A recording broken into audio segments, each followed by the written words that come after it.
Hello everyone, Kisses Vlogger Aditi video le আপোনালোকক স্বাগতম জনাইছো। আজি ভাবিছিলো গধূলি খানাটো বনাই আজৰি হইলম। হেই বুলি সব বনাই মেলি আজৰি হৈছিলই মাত্ৰ। মানুহজনে ফোন কৰিলে যে মই মাংস লৈ আহি আছো বিৰিয়ানী বনাম আজি। এফালে পিয়াজ আদা নহৰু আৰু অলপ গোটা মছলা মিক্সিত মাৰি মাংসটো মেৰিনেট কৰি থলো আৰু আনফালে কেৰাহীত অলপ গোটা মছলা আৰু পিয়াজ নহৰু এনেদৰে ভাজি ললো।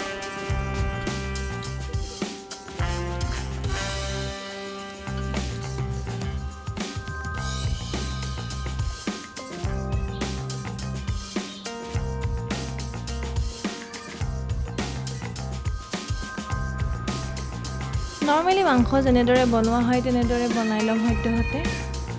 এয়া মেৰিনেট কৰা মাংসখিনি দি দিছো।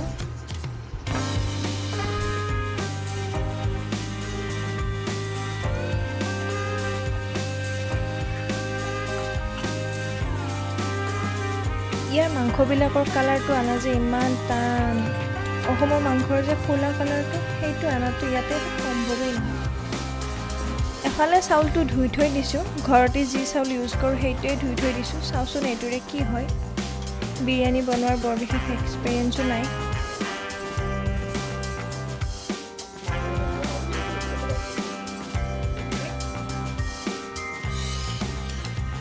এক্সপেৰিয়েন্স নাই মানে মইতো আজিয়ে প্ৰথম বনাইছো।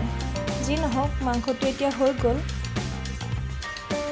তাৰ পিছত মাংসখিনি নমাই থৈ চাউলখিনি আধা সিজা কৰি লৈছো বেলেগকে।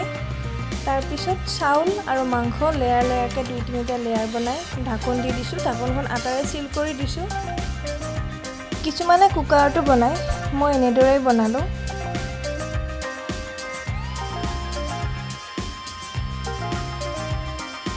কিছু সময় পিছত এখন ঢাকন খুলি চাম এতিয়া।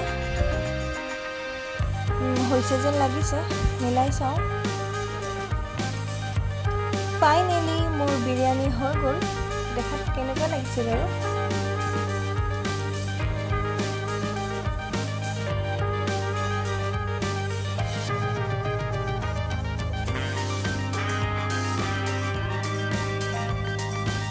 And lastly, thank you for watching.